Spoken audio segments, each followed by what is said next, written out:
Hello, everyone. My name is Jonathan Gardenhire, and I'm the program coordinator at Artadia. Artadia is an organization that supports artists through unrestricted financial awards and other connections between artists and curators. So we put together a program called Art and Dialogue, where we invite curators and critics to visit with our awardees. They do studio visits over the course of 3 days and put on a public program with partnering institutions. So we're really happy to partner with Atlanta Contemporary today to bring Antwaun Sargent from New York. He's a writer and critic living in New York. Sorry, I'm going to read from my phone. Where are we? Antwaun Sargent is a writer and critic living and working in New York City. Recently, he wrote We Are More Than This, an essay for the Tate Modern on the occasion of the museum's Soul of a Nation, Art in the Age of Black Power, and is in conversation with filmmaker and artist Arthur Jafa in the Dallas Museum of Art's Truth 24 frames per second exhibition catalog. His writing appeared in The New Yorker and The New York Times. This summer, he's co-curating the 2008 Summer Open. So usually curators put on hour-long lectures, and considering Antwaun's practice, he really wanted to give the stage back to the artist. So we've invited our 2017 Artadia awardee, Michi Meko, and also Atlanta Contemporary Artist in Residence, Masud Olufani, who also happened to be a finalist in our 2017 Atlanta Awards. So I'm really glad to invite them to the stage. And also encourage all of you who are artists to look out for the Atlanta Artadia Award application, which is open in September. So without further ado, I will hand the floor to Antwaun.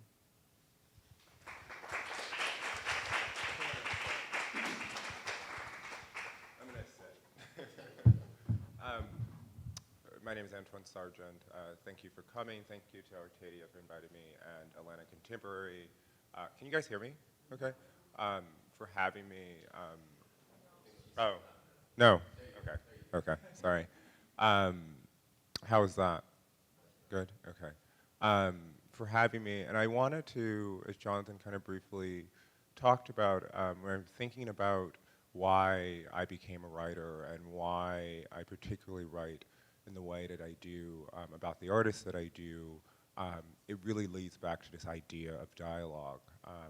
Being in conversation with an artist, being in conversation with the artist in the studios, in galleries, in spaces, outside of museums and outside of, their studios. And so it's about kind of thinking about the artist practice and the artist's voice, and how to kind of ground that in the culture in which we're living. And so a quick story, in 2012, before I became a writer, I was at the Brooklyn Museum, and I saw, and a friend invited me to see a show by an artist who I didn't know at the time, Nicolene Thomas, and she had a major survey there called Origins of the Universe, and I'm looking at the work, and I'm like, wow, I've never seen anything like this, and this is really wonderful in the way that she's talking about blackness and centering femininity and her mother and kind of all, and this idea of the muse, and so I go online to kind of find more information about her practice, this artist, and the only thing that I was coming up was kind of more academic, museum kind of text, and I wasn't seeing articles or her voice in places where I like to read them. And so that began a process for me of making sure that artists like Nicolene, who I've been in conversation with in different magazines over the last few years, voices are heard outside of institutions and outside of their studios, and that are really kind of engaged in a way that is kind of with popular culture. And so that has been the way that I've been thinking about this idea of dialogue and this idea of having, being in conversation with artists. And then that kind of brings us in a lot of ways to today, in the sense of when Jonathan and Artadia asked me to do this, I was thinking about, okay, so if I don't want to have a conversation, I don't want to just talk about what I do, right? Because you can read that if you want, but I really want to kind of show what it means to be in dialogue with artists and in a space. And how you do that, in my mind, is you kind of turn it over to those artists and allow them to, my kind of idea was like they can do whatever they want in a space for 10 to 15 minutes, which I think it would be kind of I think what we started on was a presentation of their work, and I also kind of in thinking about this idea of dialogue, I was thinking about conversations that I've had over the years with artists that have changed or challenged my idea of art or my idea of writing or my idea of the ways in which we're living in the world. And so one of those artists is the photographer Ayanna V. Jackson. She's based between New York and South Africa, and she makes she uses self-portraiture to talk about black femininity historically and in the present day, as it kind of relates to racism and colonialism and kind of different other kind of aspects of identity and freedom in history. And she told me, and I was recently in conversation with her about a show that she was a part of in Morocco, and she said, and we're talking about photography and the history of photography and how the history of photography is a fraught history, and it's at best a contested contested medium.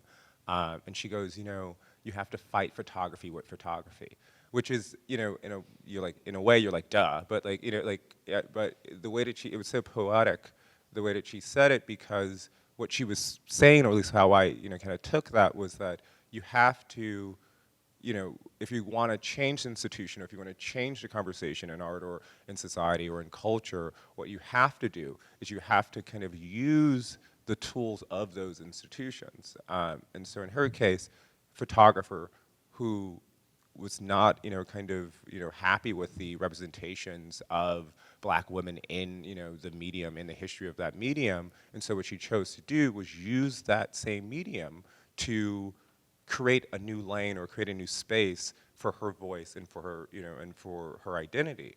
And it's like that small thing in a conversation, we maybe talked for 40 minutes, that said, okay, well, the politics being what they are today, that we have to kind of go into the institutions that we care about, or the spaces that we care about, and take up space in those spaces for what we believe in. And that was really kind of an eye-opening conversation that I had with Ayanna, and then I had this conversation with Arthur Jafa around his film Love is the Message. I don't know if you guys have seen it, but if you haven't, please see it. It's a really kind of amazing film. And we were talking, and I was, and the conversations in Truth, the Dallas Museum of Art catalog, we were talking, and we were talking about kind of his career. And so Arthur, AJ's career started, 1991 with Daughters of the Dusk, right? And then he's kind of having this resurgence. He director of photography on Solange's two videos. He released Love is a Message. He's kind of in all museums across the country and really across the world at this point with this film. And so we're talking, and I asked him, what's the message of this film, and I'm gonna read in a second, but he starts to kind of go through his career and his career trajectory and what he's trying to do. And so he says, this film seems like a big arrival, but it's what I've been working on since I shot Daughters of the Dust. Daughters was the first film that I've ever shot. At this point in my life, I'm not just at war with the fucked up images of black folks that diminish us and society at large, but with the forms that deliver these images as well. When Daughters was originally in theaters, I gave a talk at the New School. And this older white woman stood up and said, when I see Daughters and I see the grandmother, I don't see race. I don't see color. I see my own grandmother. She was actually trying to be progressive. But I immediately said, yeah, that's all cool and well, but how come you can't see color and see your grandmother? How come those two things are mutually exclusive? How come you have to erase something we cannot erase, our color? How come you have to suspend that for you to be able to have a point of identification? The question is, how come we can't be as black as we all, sorry, the question is, how come we can't be as black as we are and still be universal? How come we have to refuse who we are in order for someone to be able to identify with us? How come the audience can't see themselves in a thing, whether it looks like them or not? It's what black people do, because most of what we see when we watch movies are white people. It's what women have developed the ability to do, because most of what they see are men. It's what gay people do. It's what gay people have the ability to do, because most of what they see is heteronormative stuff. That's a muscle that everyone needs to develop, the ability to see oneself in someone else's circumstances without having to paint that person white, make that person straight, or a man. How come you can't see yourself in the other? That's what it really comes down to, empathy. I'm trying to make my shit as black as possible and still have you deal with my humanity. And what was kind of amazing about what AJ said in that conversation is really, for me, kind of represents the heart of why I write and why I'm going to co-curate the show at the photography show at Aperture. It's about centering, it's about empathy and centering everyone's voices in the conversations that we're having in our culture. And today is, kind of an extension of that for me. And it's, why in a second I'm going to turn it over to, these two amazing artists to talk us through the conversations they're having in their heads, and they're having with other people, and they're having in their studio, and they're having with, art and art history. And so the last thing I really kind of want to say is that, when I, started, I guess, writing, maybe 5 or 6 years ago, I was, the only thing I want to do, and I think it holds true now, is to center the artist's voice and center what they have to say about society, and center what they are trying to evidence, about themselves in the world. And I hope we can continue that today. So I'm going to leave it there. Thank you.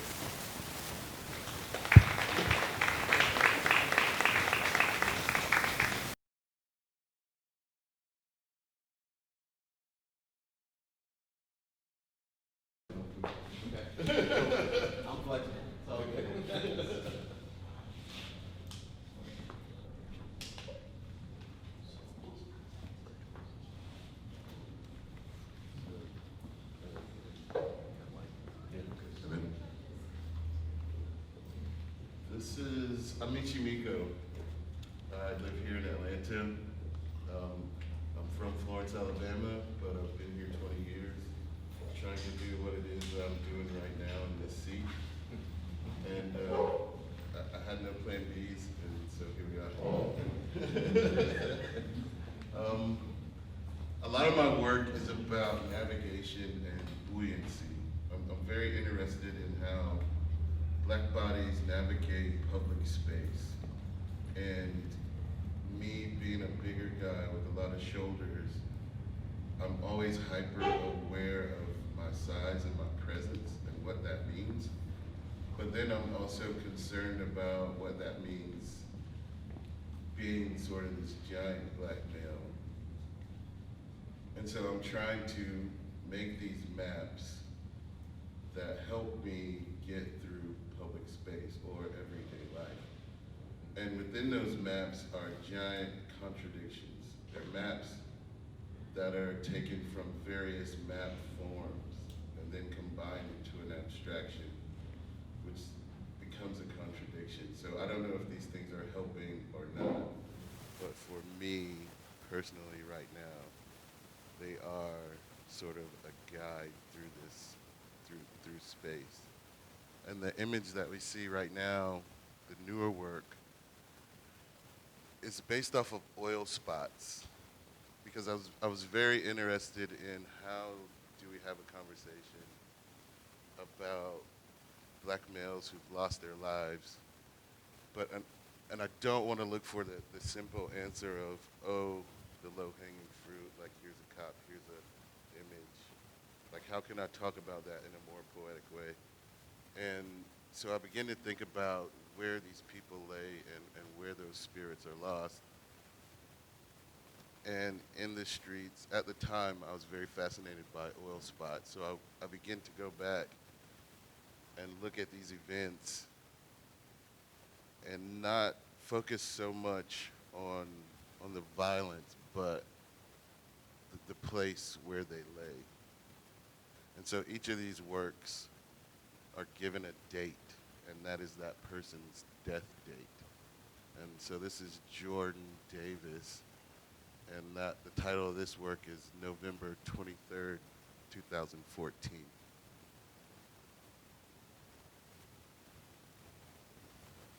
And this one happened in Ferguson. And this work, I don't know if we can see it well, but it mimics the oil spots in the space where this person lay. So I was very interested in sort of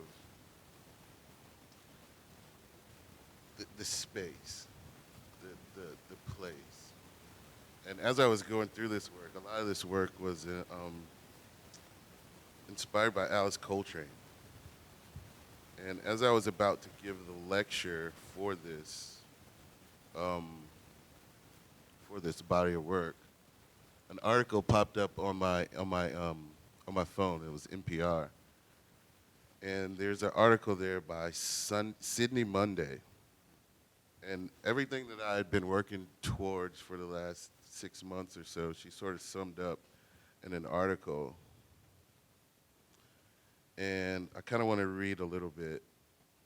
And it was, it had been relentless since Michael Brown in 2014. A visceral kind of hopelessness had drifted in like fog as the names and the cities piled one on top of the other. So when an acquaintance recommended meditation, I was annoyed. I tried before and failed. The opaque sheets of news static rolled around in my head as I tried to sit silently with soothing music, accented with sounds of waterfalls or occasional bird chirps. But this particularly exhausting summer, I discovered Alice Coltrane and decided to try meditation again. And so a lot of this work had come out of me trying to find a way to be poetic about what it is that I want to say about these people. And this is probably one of the works that was a large-scale work that was a breakthrough, which was actually on this wall out front. And this work was, it's the dove Enola, which is my grandmother. And the dove Enola, for me, sounded like a ship. And so I wanted to do a piece where I could communicate with my grandmother. And if you know anything about Congo cosmograms, then you can read that. But there's a lot of coded line work and messages in this work. 2 mason jars filled with okra seeds and rope gold chains. Vintage milk glass. Some beautiful garden fabric to communicate this sort of voyage with an that helps me communicate with my grandmother. And this work is titled She. And in the exhibition with the dated works of the oil spots, she is a feminine form that acts like a center. The show is called Kazuko, which is peaceful child. So that work, this object, this piece, was surrounded by those names and or by those dates. And she acted as a center. And this was a work that you could walk up to. I created a path that you could walk up to, but never fully see what's inside of the gourd and the water fountain. It was a sound piece that operated as like the water reacts in such a way and the sound reacts in such a way. So when you walk up to that piece, I'll play a piece of what it is that you hear. And it's from Alice Coltrane. And we have to pay the bill first.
So that continues on, and it's on a loop and a repeat with an actual water fountain that is a centerpiece above a diamond dust encrusted skillet, which acts as another center point for these dates, for these spirits to be into one centered place, which is she.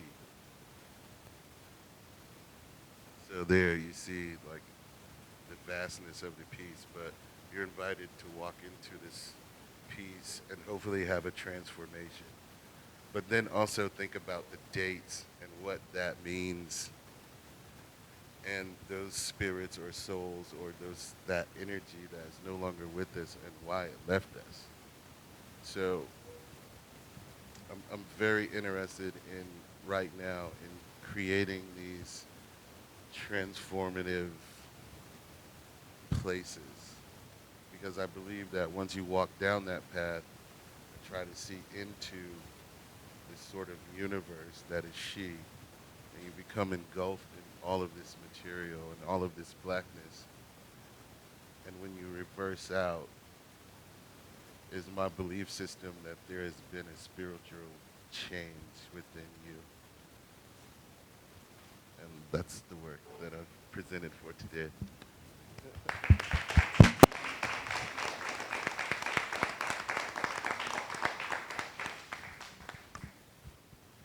I just love diasporic expression. Just really beautiful. Thanks, Michi. Oh, thank you. My work, hi, my name's Masud. Atlanta-based artist, born in Los Angeles, California, raised in New York. Spent some time in New Orleans, Miami, Florida, Atlanta, and went to Morehouse College and then graduate school at Savannah College of Art and Design. My work deals a lot with narrative. I grew up actually living in Far Rockaway, Queens for much of my high school experience, well, for the beginning of my high school experience. But I was going to school in Newark, New Jersey, because I couldn't get into LaGuardia Arts High School because I lived outside of the district. So the one school that would accept me, arts-based high school, was in Newark, New Jersey. So I'd get up at like 4:30 in the morning every day and hop the train at like 5:30. So I had like literally 2.5 hours of time to just chill. And back then there were no iPads. I know I'm dating myself a little bit here. No iPads, no iPods, none of that stuff. You had a Walkman, you either slept, watched people, or you read. So I read. And as a result of that, I really got invested in narrative as something that kind of worked its way into me, and the power of stories to kind of transform you. It's my introduction to the Harlem Renaissance writers, and Toni Morrison, and Baldwin, and all that kind of stuff. So my work investigates narrative as a kind of thematic element, and in particular, this notion of African folklore and African-American traditions, vernacular traditions, how malleable our language structure is.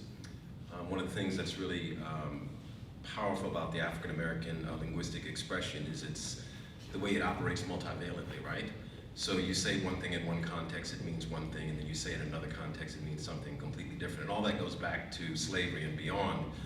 But during the time of slavery, of course, you had to have an encoded language within the language in order to keep yourself safe, because if you said what you really felt, there were repercussions and consequences.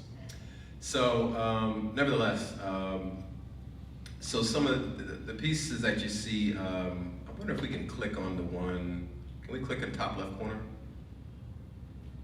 And just to get it, make it a big, like, yeah. So this is part of a show that was UGA called Tripwire. And then we can just use the previous, and yeah, go to the next one, please. Thank you. This is a piece called The Trap a Trickster. It's a rabbit that's been sculpted in plasticine and then fired, excuse me, not plasticine, clay, and then fired. A dome structure that is based on the dome structure from the Portuguese in Salvador de Bahia, in Bahia, Brazil. There is a projector embedded within the dome structure that projects a cross-section of the Brooks slave ship. And I was very much interested in this piece and talking about this whole notion of subversive kind of resistance, in a way. The dome structure is a metaphor and allegory for the power of the state, Portugal to be specific. And then the rabbit refers to Legba, the West African Yoruba god, who exists at the crossroad where choices and decisions are made. The Brer Rabbit stories, which were done by, which were basically a collection of stories which Chandler Harris, who had a house here in Atlanta, in Southwest Atlanta, stories that he collected from enslaved persons that he knew growing up, and then turned those stories into children's stories. So the Brer Rabbit comes from Legba, and then Bugs Bunny comes out of Brer Rabbit. So you have this continuous streamline of consciousness going all the way back to Africa. And a lot of times we look at these, like, you know, cartoon characters or things in popular culture that exist in perpetuity, but we don't realize the history, where they come from, how they've been generated. So for me, in the context of this piece, the rabbit is a stand-in for all of those Africans that were brought into Salvador de Bahia, which has the largest concentration of Africans outside of the continent of Africa of anywhere in the world. And the question here for me, the kind of tension between the state doing the trapping, or is the rabbit trapping the state? So that, not answering that question, but presenting this kind of conceptual configuration and then allowing for people to kind of figure that out for themselves. We can go forward. Thank you. Go again. Let me see.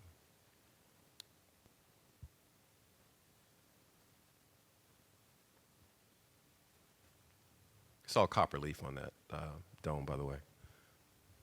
Keep it going. Thank you. Yeah, and you know, I'm also very interested in material relationships. This notion of materials being invested with this kind of history, this kind of social history that has been grafted onto them through repeated use. And just providing a platform to allow those materials to kind of speak for themselves, not imposing a meaning, but allowing that history to speak for itself. So this piece is a piece called Constellation, very much about the kind of contradiction of existing at a space that has these kind of like oscillating realities. On the one hand, these are structures that are kind of shaped like beehives, which are points of domesticity and community, but at the same time, they're also projectiles. So the black body existing in that very precarious location between those two oscillating points.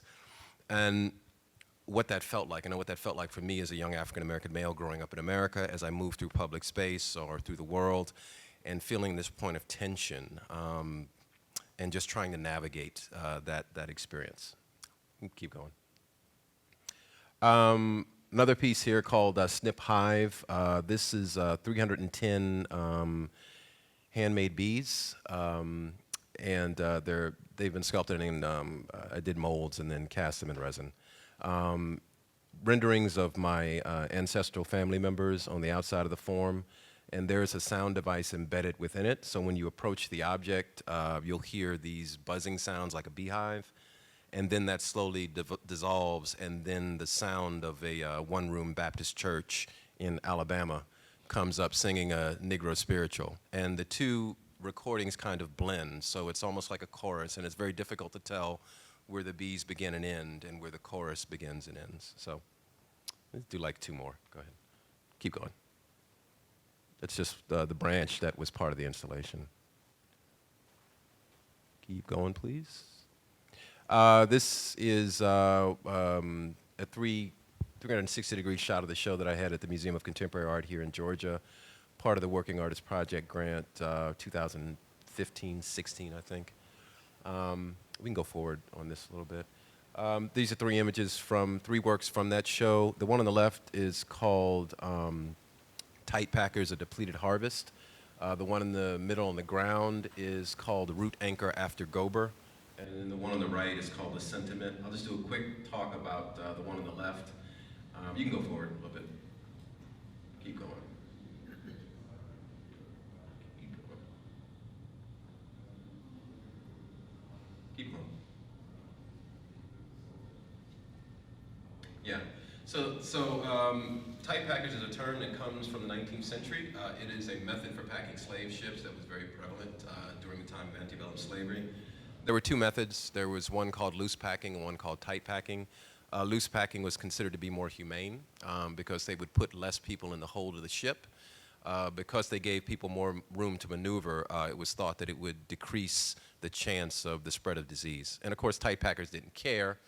They put as many people in the hold as they possibly could, and the ship became a breeding ground of pestilence and disease. So I wanted to take the notion of tight packing and graft it onto a contemporary issue, which for me is the mass incarceration of black and brown bodies in the penal system. The sardine can for me seemed like a really powerful conceptual vehicle because it talks about cramped space or confined space, I think in a very visceral way. So I did a series of renderings of black and brown men and embedded them in the sardine cans and pulled the lips of the cans down and then inscribed them with prison ID numbers. And you can go forward one image. Thank you. It was taking that, it was kind of like trying to collapse time and link this contemporary issue to something that also went on in the past and kind of in a way show that how things we think are new are not necessarily new. There's a long history. At the center of the installation is a class graduation photograph with several silhouettes cut out. The idea being that some of these individuals were people that would have been in that graduation photo. There's about 90 sardine cans in this piece. I had a lot of friends eating sardines. Everybody had good skin for like that several months leading up to the exhibition. Lots of amino acids, you know.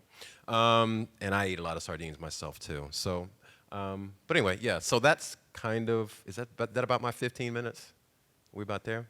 Okay, cool. So that's kind of what I do. Oh, one last thing. I'm sorry. I'm working on a project right now for a 5 Points MARTA station, or that hopefully will be installed at 5 Points MARTA station, called Blocked at 5 Points, which deals with the history of 5 Points MARTA station before it was a MARTA station during the time of the Civil War. A lot of people don't realize, but 5 Points MARTA station was a thriving slave market, and there's no public indicator or marker in that space at all. So when I found out that that information, I was initially very pissed, I still think I am a little pissed. And then also very sad for that kind of lost history and lost memory for the city. And I think the public officials in our city have done a very good job historically of telling certain narratives, but keeping other narratives from us. So I decided that I wanted to do a permanent installation to memorialize those people that passed from auction block to plantation house. So the piece has been designed, we're fully funded. We're just waiting for the city to figure out what it wants to do. But nevertheless, there's also a performative piece that has risen up in conjunction with that piece, which is not dependent on approval for the city, which will be done nevertheless. So anyway, that's a little bit about what I do. So thank you.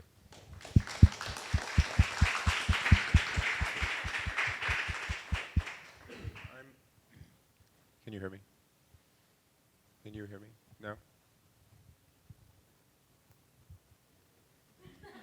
You want? I think I turned it off. You want to use I this can one? yell. My voice gets a little big, so Okay. I can do this. So I'm going to ask a few questions, and then I'll turn it over to you guys to ask a few questions if you have them, or I'll just keep asking questions.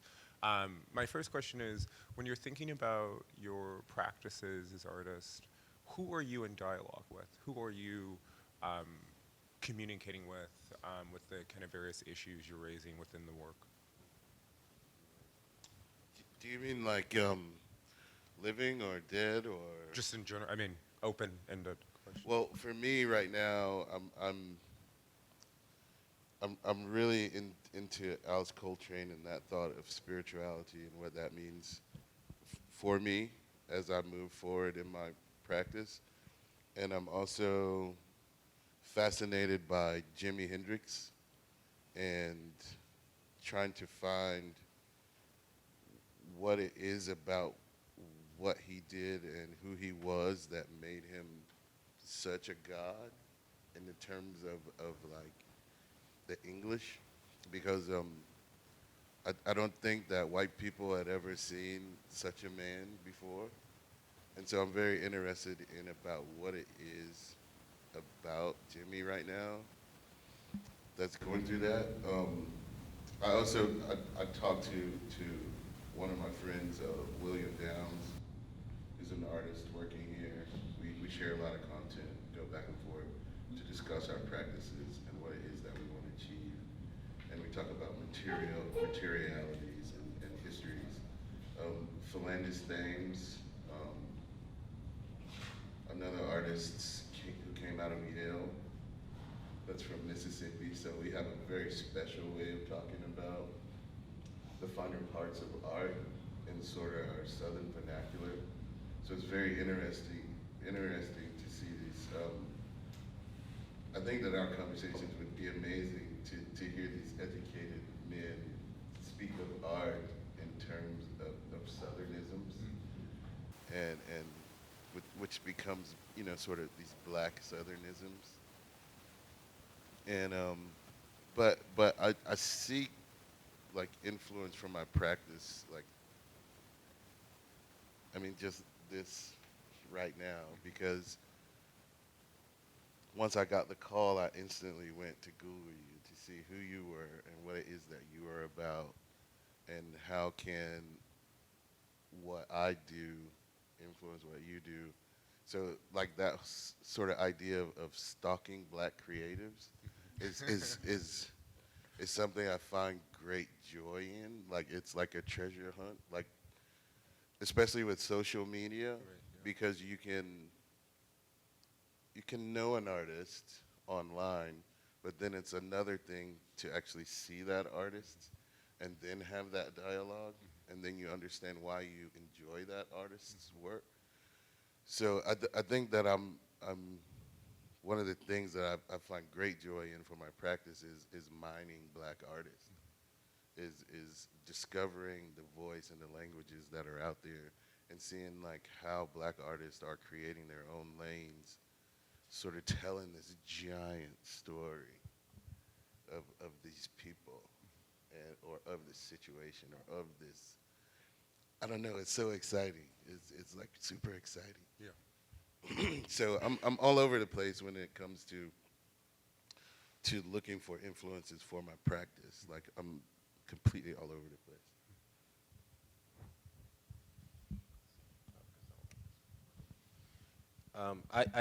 I have a tendency to start with, I try to begin with intention when you're talking about who am I speaking to. There's definitely a sense of the presence of the ancestors that I feel very forcibly in when I'm in the studio and I'm working through issues with the work, when I'm thinking about what I want to create. So there is this, for me, this clear spiritual dialogue going on between the spirit world and and the physicality of the ephemeral universe. And intention for me is very important. It's a wonderful quote from the Baha'i writings. I'm a Baha'i, and it says, "Art is as a ladder for the soul." And I begin with that kind of intention, thinking about how I can create something that can lift us collectively as a human family. And not just begin and end with addressing a social challenge, but does it in some way inspire one to want to transcend in a way, or to find ways to navigate beyond that challenge. So I definitely feel that deep kind of spiritual dialogue with the ancestral realm, with the soul. And then also there's all these amazing artists and writers that I've been exposed to. I feel like I'm in dialogue. I've learned a lot about language, how to think about visual culture and using objects and materials to create this kind of language. So, I mean, I'm thinking about John Coltrane. I'm thinking about,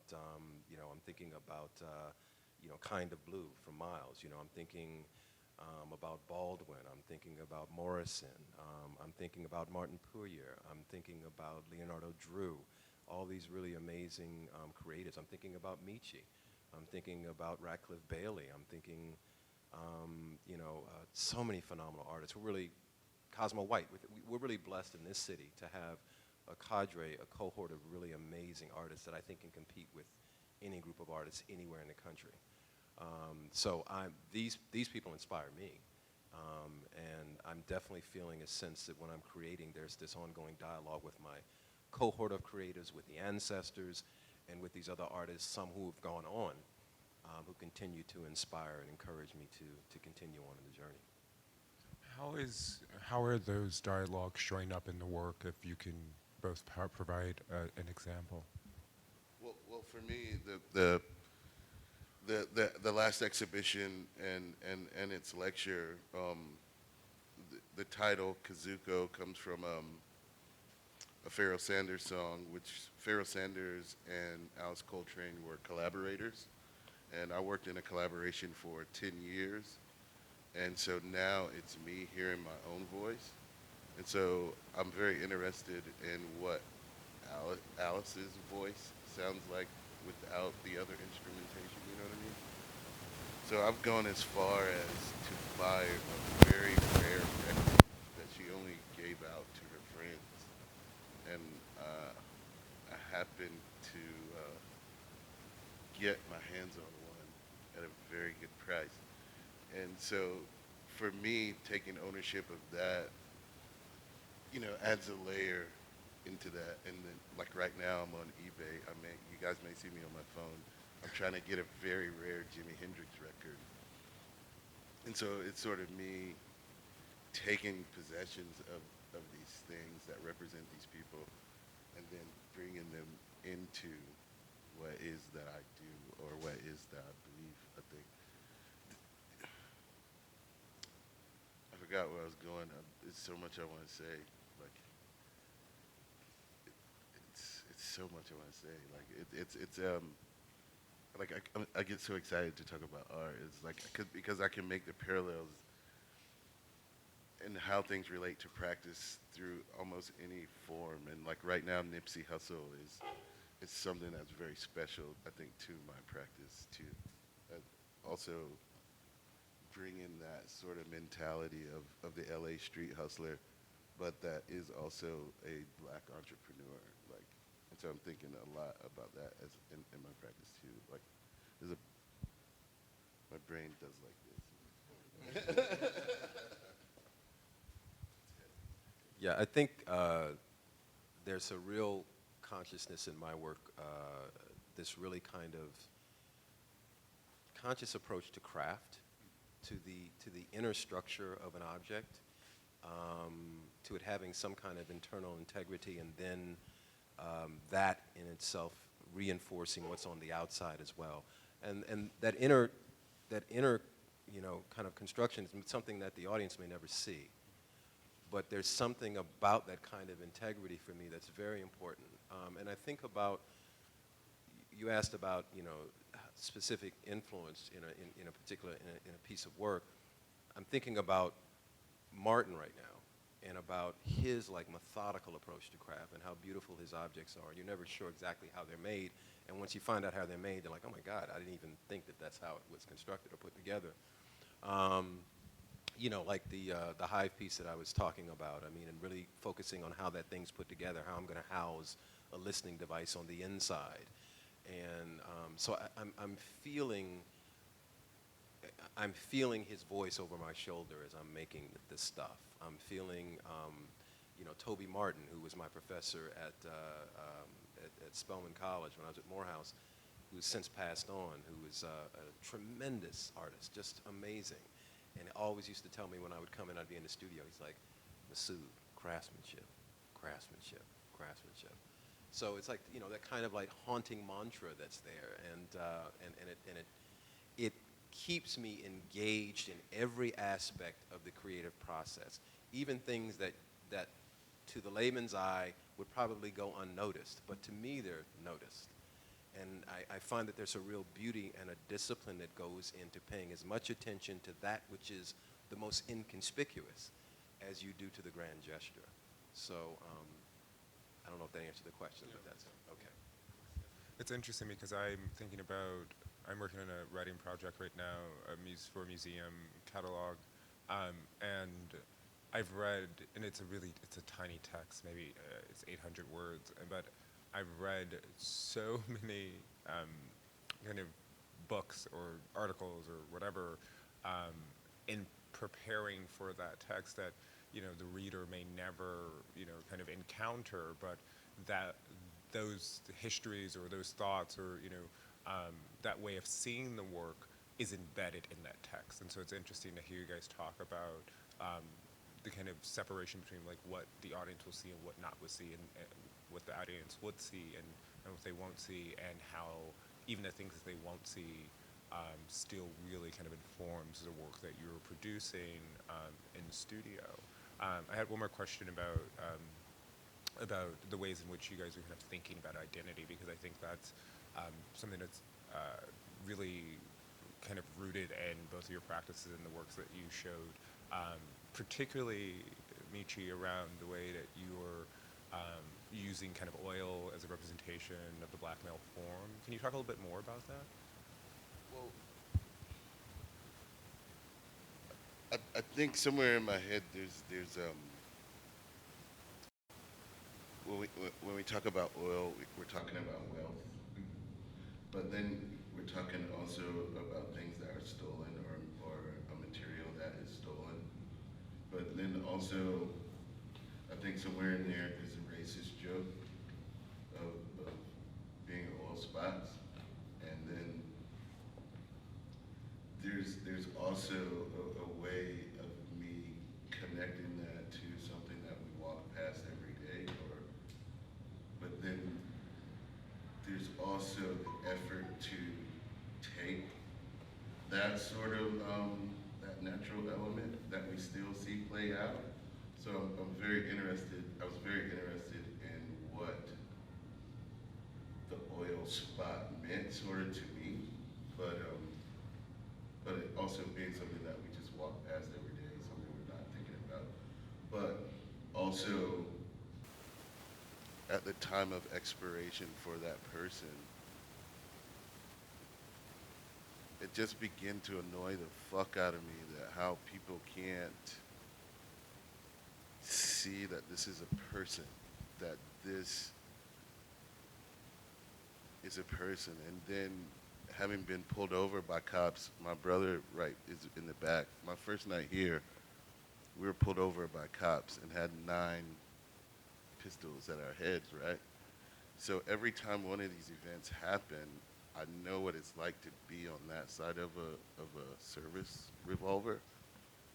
And about 2 years ago, I had that experience again, to have that pointed at my face. But then to survive that encounter, but then to think about all of these things, or all of these events that happen, and where those things lay, and where possibly I could have lain, you know what I mean? Like, it becomes, like the idea of the oil spot, it is there because we're such a society where we go to war to get this thing, we steal this thing, so that we can drive around and do all of these, you know, our everyday lives.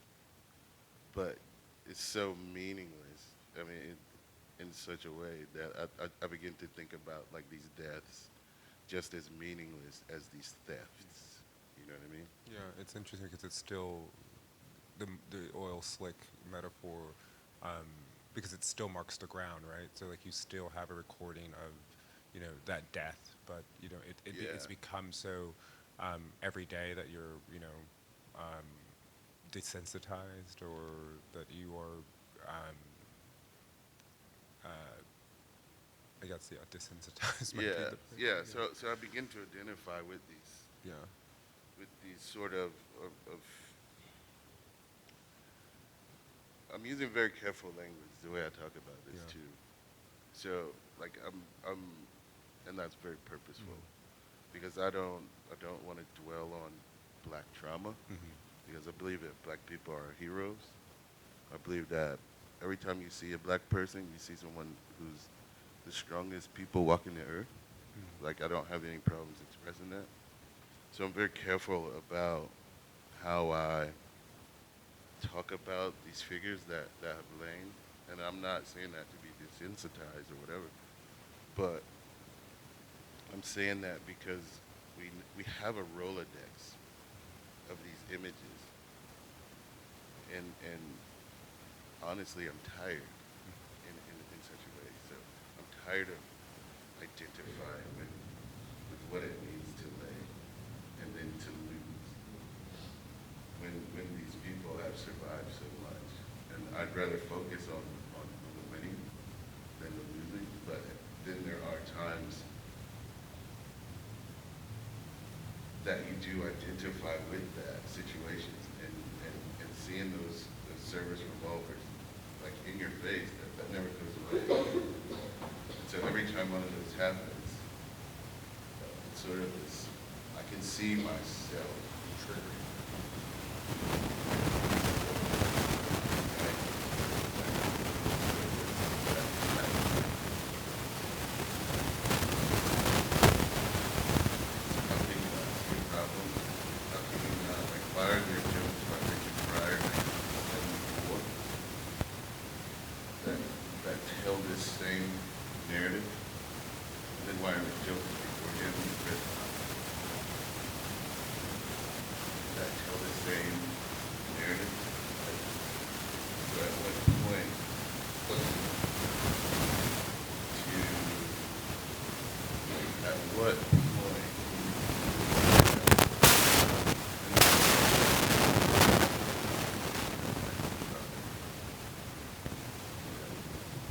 That's kind of how like I deal with it. It's like I know who I am, I know how I exist, I know how I'm going to stay, but it's not my problem.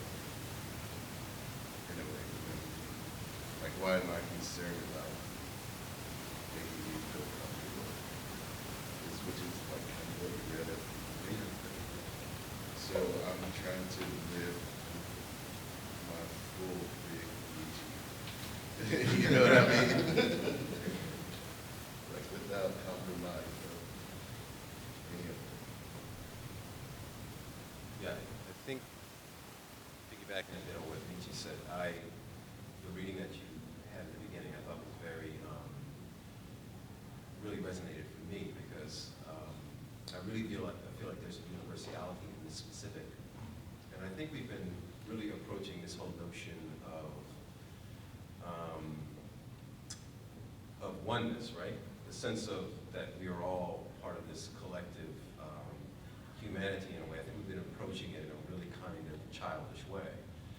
And what I mean by that is that people want a, generally speaking, and the person might be very well intentioned, but they want a oneness based on sameness. And the reality is the human family is diverse, and so many different cultures, so many different languages that are spoken. I think the harder thing to do is to really embrace the notion of diversity. So a unity that's based on diversity, where I can be African American, where I can love being black, I can love my culture, the way we dance, the way we move, the way we dress, and how you can also find your humanity in that experience. Someone can come from another part of the world. I may not understand their language, I may not understand their dress or the food that they eat, but I can also recognize my humanity in that experience.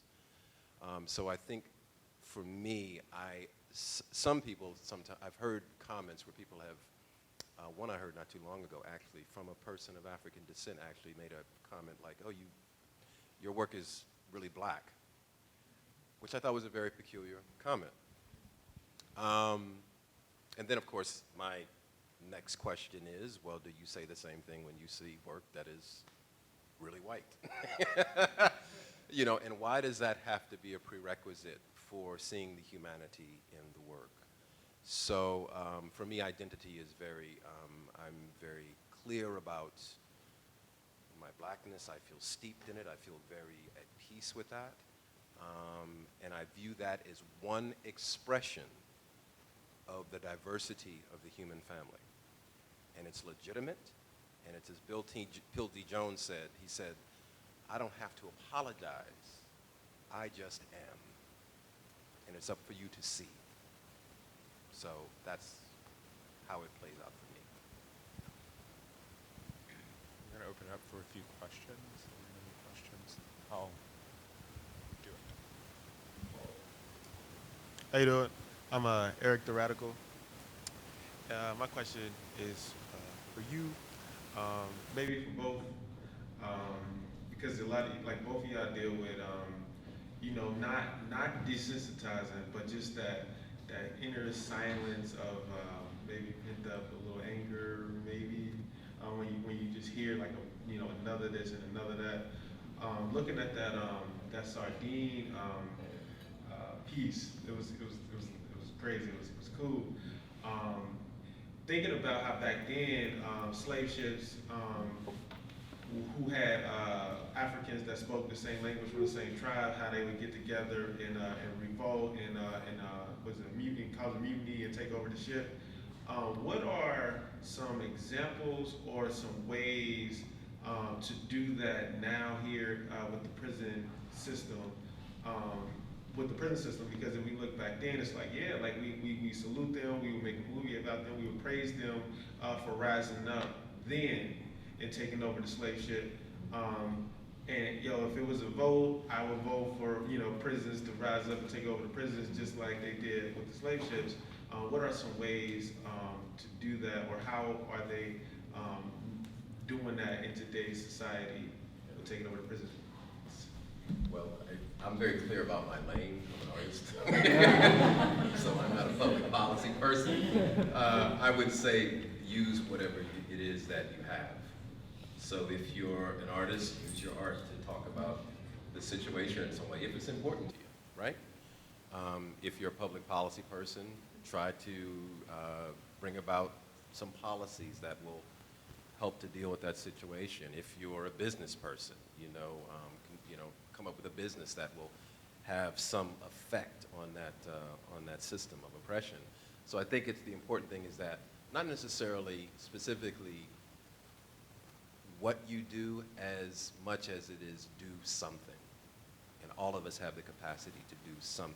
And I think it's finding what we're aligned to do, whatever that thing is, or things, and then using that apparatus as a mechanism for change. And I think we all have that responsibility as being members of the human family, no matter where we see injustice, Because it's not just, it's black folks warehoused in the prison system, but, You know, we have women who are dealing with oppression on a daily basis. Men need to raise their voices for women. You know, we have people suffering all across the world. And so wherever we see that, you know, we have to, I think it's very important for us, we have a responsibility to find a way to take a stand and to address that issue as much as we possibly can. So there are 1,000,001 different ways to affect change. Pick one and do it. So. For me, it's very simple. It's stay alive and stay out of prison. If you know it's a trap, then why would you do something to trap yourself? That's that simple. I don't have to play like a politics game or anything like that. If you know that the man has set a trap, like the prayer, then why go for it? Why lead a life that goes towards that? Like your job is to stay who you are, the best who you are, and stay out of that man's prison, out of his trap. Like there's a whole history of his trap, of this system. So why would you lead the life to get you to that? It's just that simple. Just don't do it. Be the best black man that you can be. Be the best human that you could be. There's no bullshit around it. It's if you know that that's there, then don't fuck with it. Like, don't do it. Go to school. And even like for the man who does go to prison, like when he comes out, give him an opportunity. Like I got students that have gone through the system. One kid, I bought all of his weed, all of it. I was like, how much you got? If I'm a real dude, I just go to the bank, I buy all the weed. Am I gonna smoke all that weed? I gave it all away. But it's me saying to him, you don't need to do this. Then a year later, he called me back. He's like, can you get me a job? That's all. It's simple. Hey everyone, my name is Curtis Bryant. My question, or what I want to say is, I'm glad that we're talking about process. I think it's really important for artists to share their process, and I thank you for sharing that with us. Something else that really stood out to me, and that I'm happy that we're having this conversation about, is spirituality, right? I think that you both honor that in your work with a lot of respect. But I will say that I feel like spirituality has shown up in a lot of recent work for artists, especially what you brought up social media. And so I just wanted to know if you felt like this conversation or this aspect to the work is a part of the like woke trend, or is it, or in a serious sense, or is it the world is really in a really fucked up place, and our people are artists being called to, tap into other places because we don't want to deal with the world. So if you can speak to it, you feel like it's a trend, or because you two honor it. So how does it, outside of being an artist, you're also human and you have feelings. So when you're looking at other artists, are you like, you weren't doing this before? Yeah. I mean, I think I naturally respond to artists that I feel some kind of spiritual resonance in the work, irregardless of where they come from, what cultural origin, and what gender they are, I don't care. I think the sense that I get is that there's a lot of exasperation in the world right now, in particular in the West. I think people are realizing that the government structures that we have historically turned to for answers don't have the answers. They don't know how to solve the problems. So I think there is a quest for answers. What is the solution? And for me, my path, I'm a Baha'i, so I have a very specific worldview as a Baha'i. But my encouragement to anybody is to, do some kind of spiritual internal work. Because, there's so much heartache in the world right now, but there also are some pockets of hope. And that is generated, right, by a soul, by a person who, there's an internal desire to want to heal what's broken in the world. And for me, that's soul work. That comes from the spirit. So, and we all have one. So I just think it's really important to try and operate from that ground zero point. And then whatever comes out of you as a result of that will do no harm. You know? So that's the best that I can say. I don't know. I really don't. But, like, so I grew up in a church, Southern church, drums, everything. The preacher's preaching, and the preacher says, God created you in his image. So me, as a very young person, I said, then what does that make me? And that's about how I live my life. Like, if this is what you believe, and this is what you're telling me, and that this spiritual thing created me in his image, then I am to act like God. It's simple. We have time for one more question.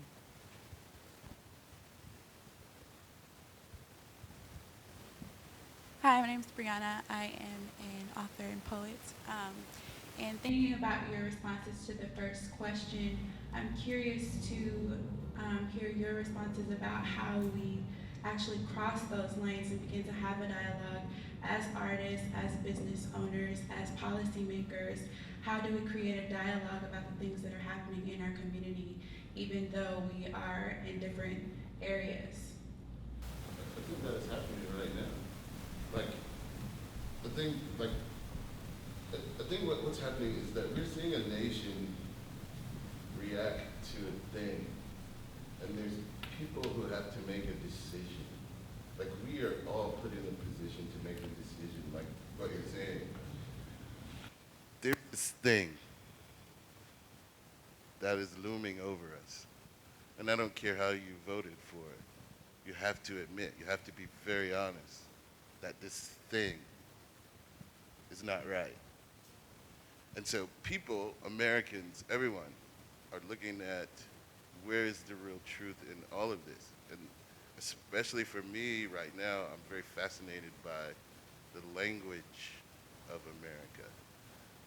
God bless America, and this land is your land, this land is my land.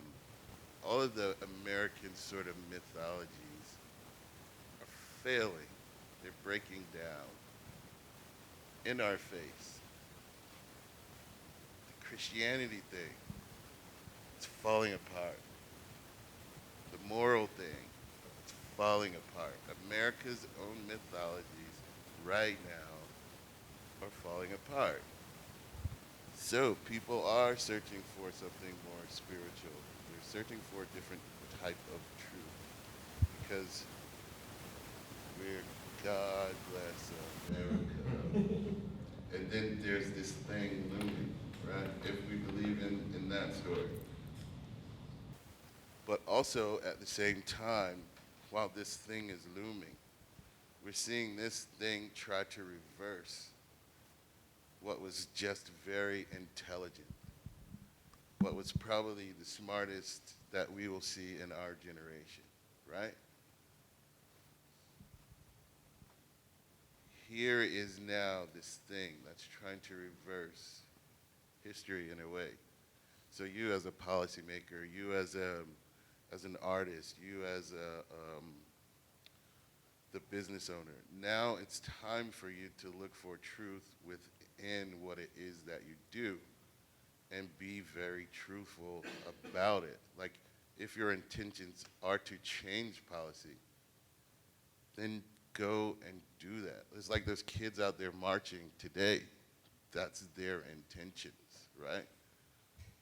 If your intentions are to be more spiritual, then go be that. Like, right now is the time for us as Americans to live a very real truth, especially for Black Americans. It's even more of a truth than the truth we've already been living, right? And so that's why I like how the millennial approaches social media. Like the idea that there's another side of Twitter, in a lot of ways, becomes an underground railroad of communication for black people. When you see the memes, the super black memes, the millennial, like the way that a photo and small amount of black language can influence a whole nation is very powerful. So there's a very real truth that's happening right now. And I think that a lot of people are aware of the thing that is looming, that is reversing what America thought it could be. And so, in all honesty, I saw a post where one of my friends was like, this is white people's business, and black people need to stay out of it. They need to fix their own shit, kind of in a way. But I also see that the millennial, like through small language, that you guys will change culture the quickest. It's just my belief. Like what makes someone put up beans, greens, potatoes, tomatoes? Exactly. It's that simple. You know, I'm really distrustful of comfortable spaces. So I think one of the things we have to be conscious about is putting ourselves in spaces when we're not comfortable. I just did a residency in Corsicana, Texas, which is 58 miles southeast of Dallas. Corsicana is a very small town. There's a rail line that runs to the center of town. You have on the west side a white side, and on the east side is a black side. On the white side, Victorian houses, houses from the Civil War, pre-Civil War era, which have been restored, mostly from city dwellers from Dallas who have moved in with money to refurbish them. On the black side, which is impoverished, demonstrably impoverished, these people are the descendants of the enslaved African Americans who worked the cotton fields of Texas. These two communities don't know each other. And we had a situation which sparked up over some gorilla in a cage. I'm not going to get into that, but I had mentioned this to somebody who was connected in the city. They took the gorilla out of the cage. I mentioned it because of all the problematics historically with that, with the association of animals with the black body and what that has done to how we think about the black body. So anyway, the gorilla was removed. Make a long story short, I started getting hate messages via Facebook Messenger because of a conversation I had over a dinner party about the problematics of that image, right? It's fine. I'm built for that. They can do whatever they want to do. It's not going to affect me. I'm at peace. But what I was saying to people who were sending me hate messages, you need to get to know your neighbors. Because I don't have any skin in this game, really. I'm a transient. I'm here for a month, and then I'm gone. But there are a lot of people on the east side of town who have a problem with this image. And if you knew your neighbors, then you would know that. So I'm saying that to frame this whole idea of putting ourselves in uncomfortable situations. We're around people who aren't like us. And how uncomfortable that is sometimes, how difficult that is. But that's the necessary work to building community. And if we can live with the discomfort, with the unease of that, then the gift is that we extend our sense of brotherhood and sisterhood. That's the prize. But it's like being in the studio. I have to go to the studio at least 5 or 6 times a week in order to get the results that I want to out of the studio. If I don't endure the discomfort, I don't have anything to show. So I think it's very important for us to put ourselves in those spaces where we're surrounded by people who aren't necessarily like us. Maybe they're from a different profession, maybe they're from a different culture, maybe they speak a different language. But if we're serious about this business of building community, then we have to be willing to make that sacrifice. Perfect. It's a good comment to end on. I wanted to thank Artadia, the artist, and Atlanta Contemporary for allowing us to have this dialogue. And just kind of, the last 2 days, I've been here and meeting with artists in their studios and having really wonderful conversations about art. And I think that that's what occurred here today, and that's what, you know, when we think about art spaces like the one we're in, you know, right now, art should be at the center of those conversations, and I appreciate you guys an engagement, a dialogue about art and the possibilities of art, and thank you guys for participating and listening. Thank you.